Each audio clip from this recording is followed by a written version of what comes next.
इसके चक्कर में मैंने कही रात भर की बात है तो हम रात भर जेल में पड़े रहेंगे, रात ही तो काटना है। अरे बोले तुमने कोई गलत काम किया? बोले कोई गलत काम नहीं किया, आज तक की डेट में मैंने कोई गलत काम नहीं किया। बोला देखते हैं। अब वो तो पत्रा संग लेके आते हैं। बोले तुम्हारे पास कोई गधा था? बोले हाँ था। बोले तुमने उस पर बहुत ज्यादा सामान रख के ढोया? बोले उसके तुम गुनाहगार। बोले और? बोले तुम उसको खाने को कम देते थे, काम ज्यादा लेते थे। बोले ये भी तुमने गुनाह किया। तो बोले बताओ इस बात का, इतनी बात का गुनाह मेरे ऊपर लगा? वैसे मैंने किसी को सताया नहीं, कोई जीव हत्या नहीं की, कुछ नहीं किया। अरे बोले तुमने जो गुनाह किया उसकी सजा मिलेगी। आप प्रेमियों क्या हुआ कि डर के मारे थर-थर कांपे। और सवेरा हुआ और जैसे ही उनने वो खोला वैसे वो निकल के भगा कस के। तो लोगों ने कहा भैया भगाए को नहीं, तुम्हारा तो भी राज तिलक होगा, तुमको राज मिलेगा। अरे बोले भाड़ में जा राज। बोले ये गधा के ऊपर इतना बड़ा इल्जाम लगा दिया जिसका हमने कुछ नहीं किया, और बोले राज संभालेंगे तो मेरी क्या गति होगी? उसमें तो तमाम बातें अच्छी बुरी होगी, तमाम बेईमानी भी होगी, सब कुछ होगा। बोला ऐसे राज्य को मैं नहीं ग्रहण करने वाला, उसको तो भैया तुरंत जी लेने दो, मनुष्य जन्म मिला है तो प्रेमियों भक्ता चला गया और किसी के हाथ नहीं आया। तो प्रेमी भाई बहनों, जिनके हाथ में राज सत्या है, राज सत्ता, उनका क्या हाल होगा बताइए? अभी तो फूले फूले फिर रहे हैं, लेकिन उनका क्या हाल होगा? जाने कितने गुनाहगार बन चुके। गुरु महाराज ने कहा था कि राजेश्वरी सो नरकेश्वरी, तो राज के बाद सीधे नरक मिलता है। तो प्रेमियों, ये पैसे रुपए पे मत जाओ। गरीबी खुदा को प्यारी है, पता है? गरीबी जो होती है खुदा को प्यारी होती है, परमात्मा को गरीबी प्यारी होती है। लेकिन बड़े होने के चक्कर में आज आदमी अनैतिक काम कर रहा है। भैया वो दिखाता दुनिया को, देखो मैंने ये कर डाला, मैंने वो कर डाला, लेकिन गरीब आदमी बेचारा अपना जीवन यापन करना उसको मुश्किल हो रहा आज की महंगाई में, तो प्रोग्रेस कहां से करेगा? तो प्रेमियों, गलत राह पे मत जाना। गलत राह पे जो जाएगा उसका सब हिसाब किताब वहां होगा। हमारे बच्चे कहते हैं कि तुम कहते हो कि वहां जाओ ऑडिट करने, वहां जाओ ऑडिट करने, ये बताओ मैं ऑडिट का पैसा लाऊंगा तुम्हारे घर में रखूंगा तो क्या हाल होगा? क्या हाल होगा? तो हम लोगों की बोलती बंद हो जाती है, फिर हम बच्चों से कुछ कह नहीं पाते। बताइए, वो जहां जाता है ऑडिट करने तो लोग कहते हैं कि सर 2 लाख ले लो, यहाँ बड़ा घपला। अब बताओ, और सर ने ले लिया 2 लाख, वो तो कर्म कर्जा चढ़ गया, कहां से पटाएगा, कहां से चुकाएगा? तो प्रेमियों, कि जो जस करे सो तस फल जाता, जो जैसा करेगा तैसा फल उसको भोगना पड़ेगा। रत्ना का डाकू था, वो राहगीरों को लूटता था, लेकिन जब वहां उनको साधु मिले और साधुओं ने कहा कि बताओ तुम इतना गलत काम करते हो, तुम्हारा कोई साथी बनेगा? तो बोले बनेगा कैसे नहीं, मेरी पत्नी खाती मेरी बजाएगी, मेरे बच्चे मेरी बजाएंगे। तो बोले अच्छा ऐसा करो, नहीं मेरी एक बात मान लो, नहीं पूछ के आओ। तो बोले तुम भाग जाओगे, हम तुमको एक रस्सी में बांध के तब जाएंगे। तो प्रेमी उनको एक रस्सी में बांध दिया, फिर पत्नी से गया पूछने। पत्नी ने कहा सुनो, शादी कौन से बेस पे करी थी? शादी कौन से बेस पे की थी? तुम जैसा लाते हो वैसा मैं तुमको बना के खिला देती हूँ, और तुम्हारे सुख दुख की मैं दाती नहीं, मैं साथ नहीं दे सकती हूँ। अब प्रेमियों फिर बच्चों के पास गया, बोला बेटा पत्नी ने तो मना कर दिया साफ साफ, तुम तो मेरा साथ दोगे, देवदूत आएंगे मारेंगे। बोले पिताजी हम भी देने वाले नहीं है। अब इसकी समझ में आया कि गलत काम केवल हम कर रहे थे, उसकी सजा पूरी मुझको भुगतनी पड़ेगी। तो उसने आके और महात्मा जी के चरण पकड़ लिए कि महात्मा जी आपने जो कहा था सत्य कहा था कि कोई न कहो सुख दुख को दाता और निज कृत कर्म भोग सब दाता। तो प्रेमियों जो भोग रहे वो तुमको ही भोगने पड़ेंगे। तो उसी दिन से उसने क्या किया, संन्यास ले लिया और गुरु के आश्रम में चला गया और परमात्मा का भजन करने लगा। इतना बड़ा डाकू और उसने अपने जीवन में कितना बड़ा परिवर्तन लाया। तो प्रेमियों, ऐसे ही जब ठोकर लगती है घर की, परिवार की, जब घर वाले कहते हैं अरे तुमने क्या किया, बच्चे कहते तुमने कुछ किया ही नहीं, अब ठोकर लगती तो आदमी क्या कहता, हम तो आश्रम चले जाएंगे, हम तो आश्रम चले जाएंगे, अब हम लौट के नहीं आएंगे। तो प्रेमियों, हम कह रहे थी कोई ठोकर लगाने वाला भी तो हो, डाकर होगा मक्खी बैठेगी, ठोकर ऐसी कोई लगाने वाला भी तो हो। हम तो कह रहे जिनके परिवार ठोकर मार रहे रो नहीं, ये कौन, ये गुरु महाराज की दया है। अगर परिवार ठोकर नहीं मारेगा तो तुम कभी परमात्मा की शरण में आ ही नहीं पाओगे। कि अगर मैंने ठोकर खाई न होती, अगर मैंने ठोकर खाई न होती, गुरुजी तुम्हारी याद आई न होती, गुरुजी तुम्हारी याद आई न होती।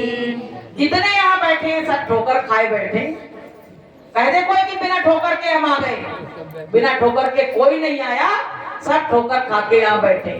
तो प्रेमियों, हम कहते हैं कि सुख के माथे सिर पड़े जो प्रभु को नाम भुलाए, और बलिहारी व दुख की जो पल पल नाम घटाए।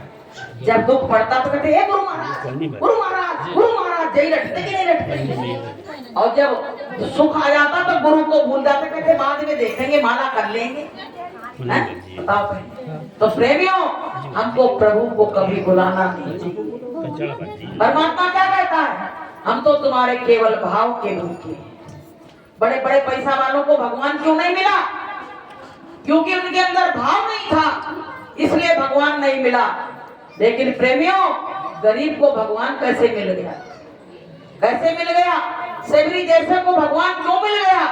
प्रेमियों, उनके पास भाव था, और भगवान कहता है ये खजाना जिसके पास होता है मैं वहीं पे जाता हूं, ये खजाना जिसके पास भाव का खजाना होता है मैं उसी के पास जाता हूं। तो प्रेमियों, परमात्मा तुम्हारे प्रेम का भूखा है। जिसने प्रेम किया उसी ने परमात्मा को पा लिया। कि मैंने बुलाया प्रभु तुम आए नहीं, मैंने बुलाया प्रभु तुम आए नहीं, मेरी पूजा की थाली सजी रह गई, मेरी पूजा की थाली सजी रह गई। मैं तो आया था तुमने देखा नहीं, मैं तो आया था तुमने देखा नहीं, मेरी सूरत उसी में छिपी रह गई, मेरी सूरत उसी में छिपी रह गई। फिर परमात्मा को कहता मैंने देख नहीं पाया। तो परमात्मा ने क्या कहा कि लोभ का पर्दा तुमने हटाया नहीं, लोभ का पर्दा तुमने हटाया नहीं, मेरी सूरत उसी में छिपी रह गई, मेरी सूरत उसी में छिपी रह गई। तो प्रेमियों, परमात्मा सबके पास है, सबके घटघट मेरा साइया, और सुनी सेज न कोई, और बलिहारी व घट की जागट प्रगट। सबके अंदर परमात्मा है, लेकिन उसमें कहा नहीं है कि गुरु जी घट घट में बैठे हैं, बुला लो जिसका जी चाहे, गुरु जी घट घट में बैठे हैं, बुला लो जिसका जी चाहे, फंसे सब काल के फंदे छुड़ा लो जिसका जी चाहे, फंसे सब काल के फंदे छुड़ा लो परमात्मा हर घट में बैठा है, किसी की सेध सुनी नहीं है, उसी में बैठा हुआ है। लेकिन जब गुरु मिल जाते हैं तब हमको पता पड़ता है कि मेरे अंतर में परमात्मा बैठा हुआ है। कि घट के पट खोल तुझे पिया मिलेगी, अंदर के पट जब खोलोगे। देखो मछली जो होती है ना, एक विचार किया कभी आप लोगों ने कि मछली दिन रात पानी में रहती तो उसका तो पेट फूल के मर जाना चाहिए। हम लोग पानी में डूब जाएं तो तुरंत पेट फूल जाएगा, मर जाएंगे, भर जाएगा अंदर। लेकिन मछली के क्यों नहीं भरता है? पता है उसका क्या सिस्टम है कि मछली जब पलटती है तब पानी पी पाती है, और सीधी रहती तो वो पानी नहीं पीती है। ऐसे प्रेमियों, जब हम अंतर में पलटेंगे तब हमको परमात्मा मिलेगा, तब हम जल पी पाएंगे, तब हमारी प्यास बुझेगी, वरना मेरी प्यास बुझने वाली नहीं है। इसलिए प्रेमियों, अंतर में जाओ, गुरु महाराज कहते हैं। और बाहर तो देख देख के हम बहुत कुछ लुभा रहे हैं, लेकिन अंतर का नजारा गुरु महाराज ने कह दिया। एक व्यक्ति को परमात्मा मिला तो उसको कुछ अच्छा ही नहीं लगे, तो बार बार क्या कहे कि एक बार देखा है और बार बार देखने की इच्छा। बताइए, एक बार जिसने देख लिया, जैसे तुम्हारा प्रेम किसी से हो जाए तो तुम्हारी महफिल में चाहे जितने लोग आए हो, पर तुम किसका इंतजार करोगी कि वो मेरा प्रेमी आया कि नहीं आया? पूरी महफिल उसके बिना सुनी है। ऐसे परमात्मा के बिना पूरी महफिल सुनी है, सतगुरु के बिना पूरी महफिल सुनी है। तो प्रेमियों, हमारे और अपने गुरु का इंतजार दिन और रात करें, तभी तो गुरु आएंगे। गुरु महाराज तभी तो आएंगे। भैया जी, प्रेम गली एक सांकरी और जामे दो ना समा। इस गली में दो की गुंजाइश नहीं है। अब इस गली में दो गाड़ी आ जाए तो कहे तो बैक कर लो, तो बैक भी नहीं होगी, क्योंकि वो छोटी है। ऐसे परमात्मा की जो गली जाने की है वो बहुत सकरी है, छोटी। उसने इसीलिए उसको छोटा कर रखा है कि इसमें हमें तीसरे की जरूरत नहीं है, जरूरत नहीं है। कि जो प्रेम गली में आए नहीं, प्रीतम का ठिकाना क्या जाने दो। प्रेम गली में आए नहीं, प्रीतम का ठिकाना क्या जाने। जिसने कभी प्रेम किया ही नहीं, वो प्रेम निभाना क्या जाने। जिसने कभी प्रेम किया ही नहीं, वो प्रेम निभाना क्या जाने। जो प्रेम गली में आए नहीं, प्रीतम का ठिकाना क्या जाने। जो प्रेम की गली में आया नहीं, उससे तुम पूछो प्रेम क्या होता है। नफरत की गली से आया है तो उसने तो नफरत सुनी है, तो प्रेम की गली की बात बता पाएगा? नहीं बता पाएगा प्रेमियों? नहीं। तो आप लोग कौन सी गली में रोज आते हो? प्रेम की गली में। गुरु महाराज ने कहा प्रेमी, और प्रेमी कहा आपको तो ये परमात्मा है, और ये परमात्मा की गली है तो ये कौन की गली हो गई? ये प्रेम की गली हो गई। तो प्रेमी अपने मन से सब निकाल दो। इस समय माताएं बहनें पता कहाँ भग रही हैं? एक तो भग रही है खाटू श्याम और दूसरे प्रदीप मिश्र, तो आ गए भगवान। अब बताइए क्या होगा? अरे सत्संगियों, अपनी जिंदगी को सोचो। ऐसा सतगुरु मिला और तुम लोग वहाँ प्रदीप मिश्रा से क्या लेने जा रहे हैं? क्या लेने जा रहे हो? उनके पास क्या है, क्या तुमको देंगे? आत्मा का जो जन्म मरण का बंधन है वो केवल सतगुरु छुड़ा सकते हैं, कोई भी मिश्रा नहीं छुड़ा सकता है, और कोई भी खाटू श्याम बाबा नहीं छुड़ा सकते। खाटू श्याम बाबा कौन मालूम है? आपने महाभारत तो खूब सुनी होगी और खूब देखी, घर में भी महाभारत करती हो, लेकिन ये नहीं मालूम है कि खाटू श्याम थे कौन। भाई जब युद्ध हुआ था महाभारत का तो ये बर्बरीक थे, तो इन्होंने कहा था मैं पूरा युद्ध देखना चाह रहा हूँ।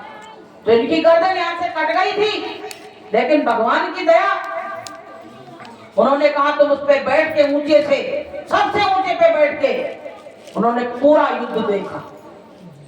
तो जब भगवान ने कहा, जब अर्जुन ने कहा मैंने मारा मैंने मारा, उन्होंने कहा, भीम ने कहा मैंने मारा, तो भगवान ने उनसे पूछा ये बताओ कि तुम वहां बैठे बैठे क्या देख रहे थे, तुमने क्या देखा?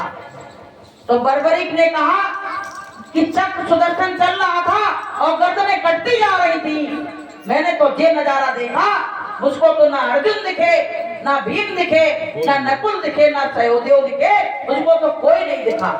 तो बोले अच्छा, तो पता है भगवान ने क्या कहा कि जाओ बर्बरीक, इसी कलयुग में तुम्हारी पूजा करवा दूंगा कुछ समय के लिए। तो वो समय आ गया है, अब सतयुग आने वाला है और कलयुग जाने वाला है, दोनों युगों की टक्कर होने वाली है प्रेमियों। तो भगवान अपना वचन पूरा करेंगे कि नहीं करेंगे? तो इसीलिए उनको खाटू श्याम के नाम से लोग उनकी पूजा करने लगे हैं। जिन मंदिरों में कुत्ते वहां पेशाब कर रहे थे, वहां कोई नहीं जाता था, आज वहां फल की फूल की दुकानें लगी। तो परमात्मा ने वचन दिया था, तो आज उन मंदिरों में रौनक आ गई और लोग वहां पूजा करने लगे। तो खाटू श्याम भगवान मान लिया। तो प्रेमियों, कुछ समय के लिए ये खेल है, लेकिन ये जो खेल है ये कुछ समय के लिए नहीं है, ये हमेशा हमेशा के लिए निर्बंधन होने का खेल है प्रेमियों।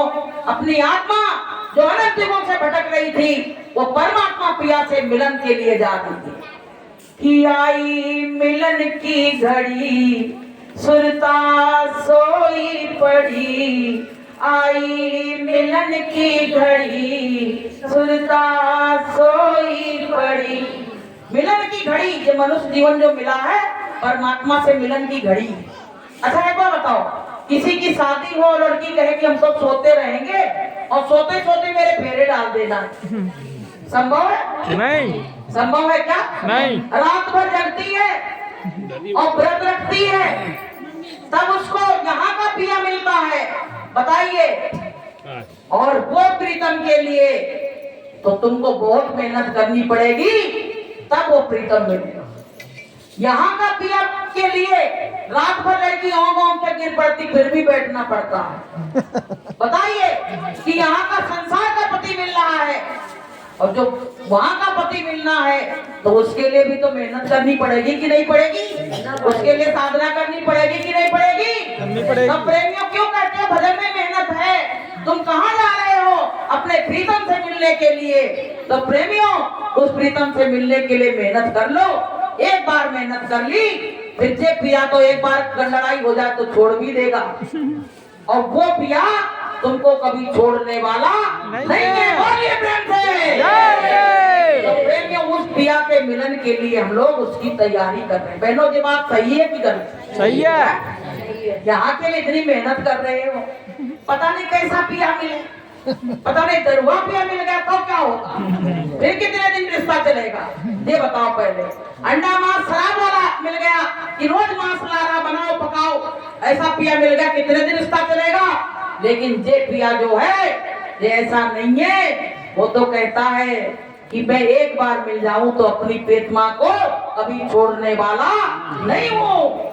कि मोहे पिया जी से देव मिलाए, विकल तन तड़प रही। मोहे पिया जी से देव मिलाए, विकल तन तड़प रही। कहती मुझे अपने पिया से मिला दो। पता नहीं जीवात्मा कितनी रो रही है, बहुत रो रही है। कह रही एक बार मेरा प्रीतम मुझसे मिल जाए, मैं उससे कभी जुदा नहीं हूं। तो प्रेमियों, ये रास्ता अच्छा है कि वहां का रास्ता अच्छा है? प्रदीप मिश्रा वाला कौन सा अच्छा बताओ? आप जाओगी क्या? जाओगी? आप जाओगी बहनों क्या? हंसने से नहीं, संकल्प करके हाथ उठाओ कि अपने परम पिता को छोड़ के मैं किसी के दर पे भीख मांगने नहीं जाऊंगी, जो करेगा तो मेरा परम पिता ही करेगा। बोलिए प्रेम से। तो प्रेमियों, हाथ उठाओ, संकल्प लो गुरु महाराज के सामने। क्यों अपने जीवन को बर्बाद कर रहे हो?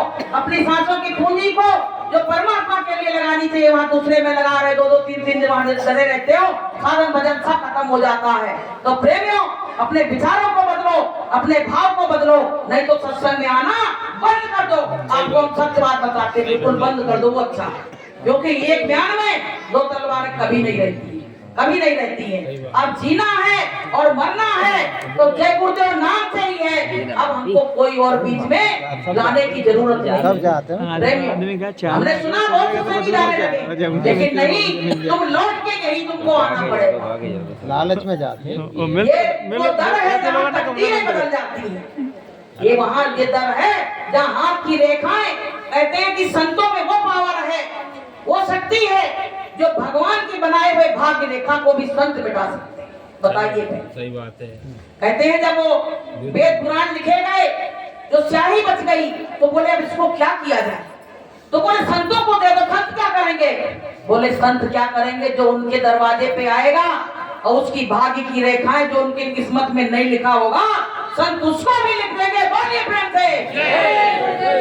तो प्रेमियों, ये संतों की महिमा है कि सच्चा गुरु दरबार है, महिमा अपरंपार है। देख लगा कर गोता इसमें, भव से बेड़ा पार है। सच्चा गुरु दरबार है, महिमा अपरंपार है। देख लगा कर गोता इसमें, भव से बेड़ा पार है। अरे एक बार तो मौका मिला है, कर लो। गुरु महाराज ने तुमको पकड़ लिया। तो प्रेमियों, आज दिन पता है आजकल प्रेमी लोग क्या करते हैं? हर इंसान सोचता मैं अपने में बड़ा हूँ। विचार भाव को बदलो, कोई बड़ा नहीं है यहाँ, एक केवल परमात्मा बड़ा है। परमात्मा बड़ा है। अगर शिष्य के मन में गुरु के प्रति ये भाव आ जाए कि मेरा गुरु छोटा है, शिष्य बड़ा है, तो पता है बड़ा गड़बड़ हो जाएगा। और ऐसा होता भी है। ऐसा एक बार क्या हुआ, एक महात्मा के दरबार में एक शिष्य आ गया। तमाम लोग शिष्य तो ऐसे बन जाते हैं कि बढ़िया रोटी तोड़ेंगे, खाएंगे और बढ़िया अपने गुरु को नाम लेंगे और भजन वजन कुछ नहीं करेंगे। अब क्या हुआ, वो शिष्य आ गया। तो शिष्य ने क्या किया, आके बढ़िया भोग बनाओ।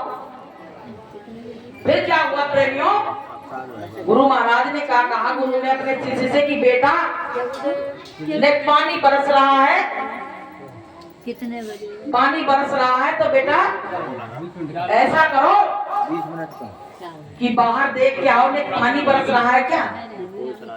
तो शिष्य बड़ा आलसी था। शिष्य क्या करना पता है? बोले गुरुजी, ये बिल्ली अब बाहर से आई, बोले इस पे हाथ रख के देख लो, भीगी होगी तो समझ लो बरस रहा है, और नहीं भीगी होगी तो नहीं बरस रहा है। बताइए, गुरु के आदेश का पालन। फिर गुरुजी ने कहा कि बच्चा, वो गाय बाहर बंधी है, तो आए बंधन से खोल दो। अरे बोले गुरुजी, हम खुद बंधन तुमसे खुलवाने आए हैं, हम काम गाय खोलेंगे? गुरुजी ने कही चेला नहीं, ये गुरु ही है। गुरु ने क्या कहा, ये चेला नहीं, ये गुरु आ गया। फिर भैया बोले रात हो गई, गुरुजी सोने चले। बोले बच्चा, लेकिन लाइट बंद कर दो, उजाला आंख पे आ रहा। बोले गुरुजी कपड़ा डाल दो। और फिर कही क्या कही, तो गुरुजी बोले ये तो भैया बहुत तगड़ा वाला गुरु आ गया। फिर क्या कहा कि मुंह ना नैन की तो कुछ नहीं, बोले आंख पे पर्दा डाल लो, को कुछ नहीं है। अब क्या हुआ प्रेमियों कि वो एक भक्त प्रसाद लड्डू लेके आ गया सुबह के टाइम पे। तो बोले बच्चा ने भोग लगा दो भगवान का। बोले गुरुजी 3 बातें नहीं करी, पर जो क्यों नहीं करेंगे तो तुम भगा दोगे यहाँ से, तुम्हें बुरा लगेगा, तो ना लड्डू को भोग हम लगाए। ऐसे ऐसे शिष्य पड़ेंगे। अब ऐसे शिष्यों पे परमात्मा क्या दया करेगा भाई? जब तपते हैं तभी कुछ मिलता है, जब जीव तपता है तभी परमात्मा को दया आती है, और जीव तपता नहीं है तो परमात्मा को दया नहीं आती है। तो प्रेमियों, जितना हम अपने परमात्मा के लिए तपेंगे, अपना क्या है, साधना करोगे, अच्छे विचार रखोगे, किसी के घर का फालतू खाना नहीं है। कहीं शादियों में गए और खाना शुरू कर दिया, ये नहीं पता पड़ा कि कहाँ के बर्तन थे, तो बताइए तुमको लाभ होगा कि हानि होगी? तो प्रेमियों हानि होगी उसमें। इसलिए प्रेमी भाई बहनों कि जैसा खाओ अन्न और वैसा बने मन, और जैसा पियो पानी और वैसी बने तुम्हारी वाणी। तो प्रेमियों बैठो।